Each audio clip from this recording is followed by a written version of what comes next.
मेरे प्यारे भाइयों और बहनों, आप सबका राधा कृष्ण भक्ति ज्ञान चैनल में स्वागत है। आज मैं आप सबको अस्मंतक मणि का हरण और शतधन्वा का उद्धार की कथा सुनाने जा रही हूँ, जो कि बड़ी अच्छी और बड़ी पावन है। तो चलिए दोस्तों, आप सबको अस्मंतक मणि का हरण और शतधन्वा का उद्धार की कथा आप सबको सुनाती हूँ। सभी के आग्रह करने पर श्री कृष्ण ने सत्यभामा और जामवंती के साथ विधि पूर्वक विवाह किया और मणि लेने से मना कर दिया। उन्होंने सत्राजित से कहा, श्रेष्ठ, यह मणि हम नहीं लेंगे। आप सूर्य के भक्त हैं, इसे आप ही अपने पास रखिए। हमें तो केवल उसके फल अर्थात उससे निकले हुए स्वर्ण को ही दीजिए, ताकि यदुवंशी अपनी शक्ति में वृद्धि कर सके। सत्राजित ने सहर्ष श्री कृष्ण के प्रस्ताव को स्वीकार कर लिया और अस्मंतक मणि ले जाकर उसने एक भव्य मंदिर में स्थापित कर दी।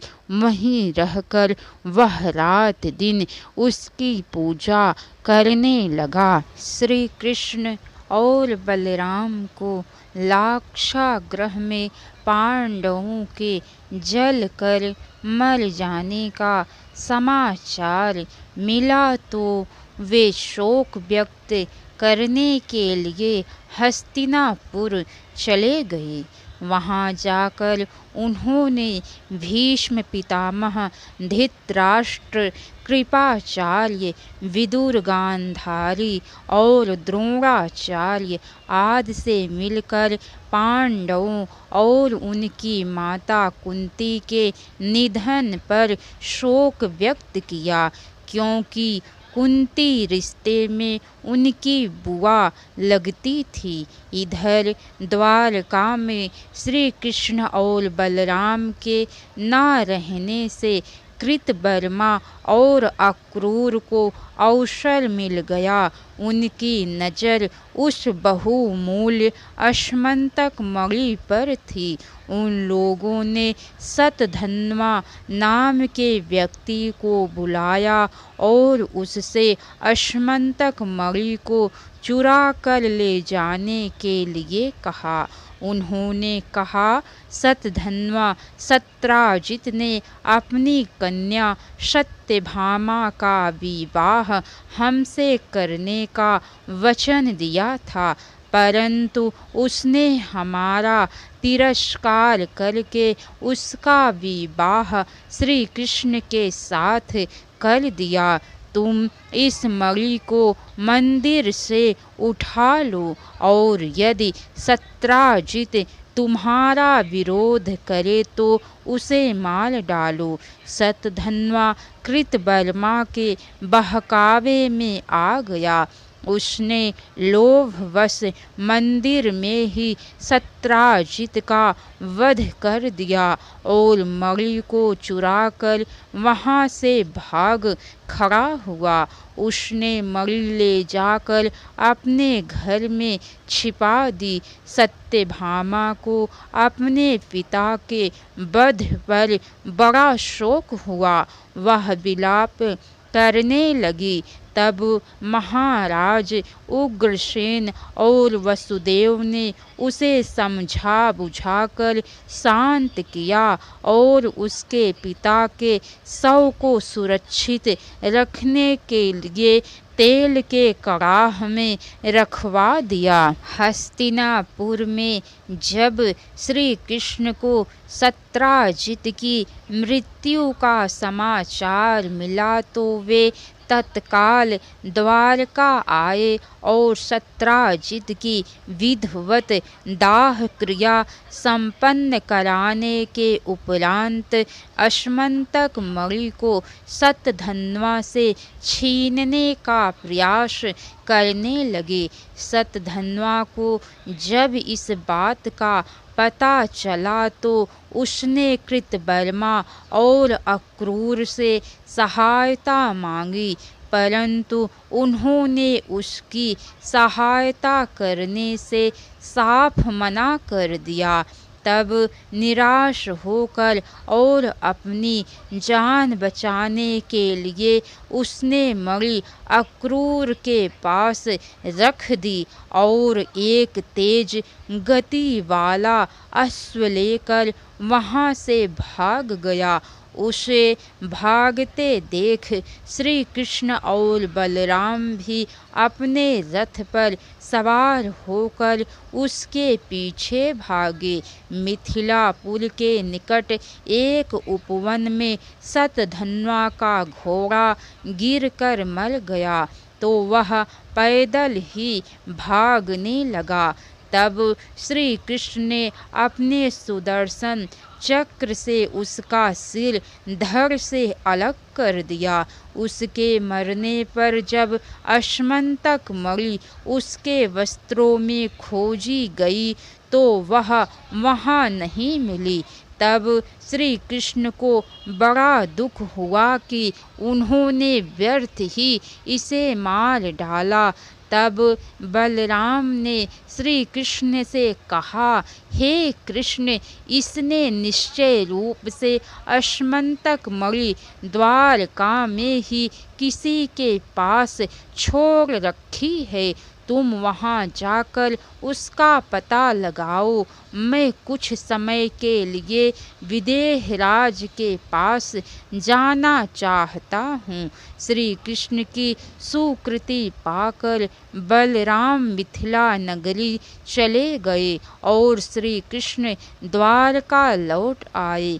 जब अक्रूर और कृतवर्मा को यह बात पता चला कि श्री कृष्ण ने शतधन्वा को मार डाला है तो वे भयभीत होकर द्वारका से भाग खड़े हुए।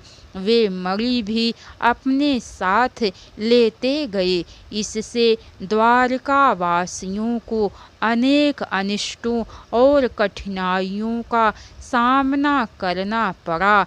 तब उन्होंने समझा कि वह अश्मंतक मणि निश्चय ही अक्रूर या कृतवर्मा के पास होगी। श्री कृष्ण ने गुपचुप रूप से पता लगाया तो पता चला कि अक्रूर इन दिनों बड़े सुख में हैं और प्रतिदिन यज्ञ करके ब्राह्मणों को प्रचुर मात्रा में दान देते हैं। श्री कृष्ण तत्काल अक्रूर के पास गए और उन्होंने समझा बुझाकर द्वारका ले गए।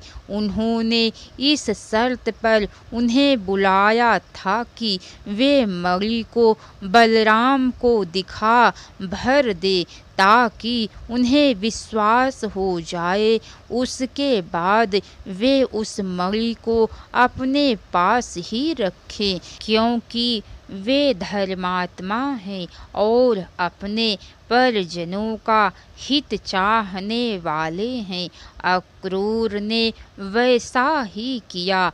श्री कृष्ण ने भी अपने वचन का पालन किया। द्वारका में फिर से सुख समृद्धि की बयार बहने लगी। भौमासुर का उद्धार और 16,100 कन्याओं को अभय दान। व्यास जी कहते हैं कि हे शिष्य, उन दिनों भौमासुर नामक एक बड़ा भारी दैत्य था। उसने वरुण देव का छत्र, देवों की माता अदिति के कुंडल और मेरु पर्वत पर स्थित देवताओं का मणि पर्वत नामक स्थान छीन लिया था। इस पर देवराज इंद्र ने द्वारका आकर भगवान श्री कृष्ण से प्रार्थना की और उन्हें संकट से उबारने के लिए कहा। देवराज इंद्र की प्रार्थना पर श्री कृष्ण अपनी पत्नी सत्यभामा के साथ अपने गरुड़ रथ पर सवार होकर भौमासुर की राजधानी प्राग्ज्योतिषपुर में आए। उस पुरी में भौमासुर का दुर्ग अत्यंत सुरक्षित स्थान पर था। जिस पर्वत पर उसका दुर्ग था वह 4 दीवारी से घिरा था और उसके चारों ओर जल से भरी गहरी खाइयाँ थी। सैकड़ों सशस्त्र असुरों का वहाँ पहरा था।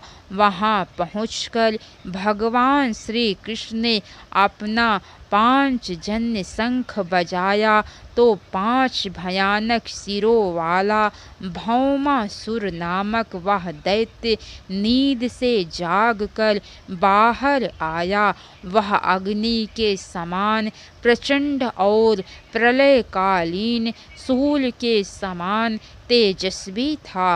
वह अपना भयानक त्रिशूल उठाकर श्री कृष्ण को ललकारने लगा।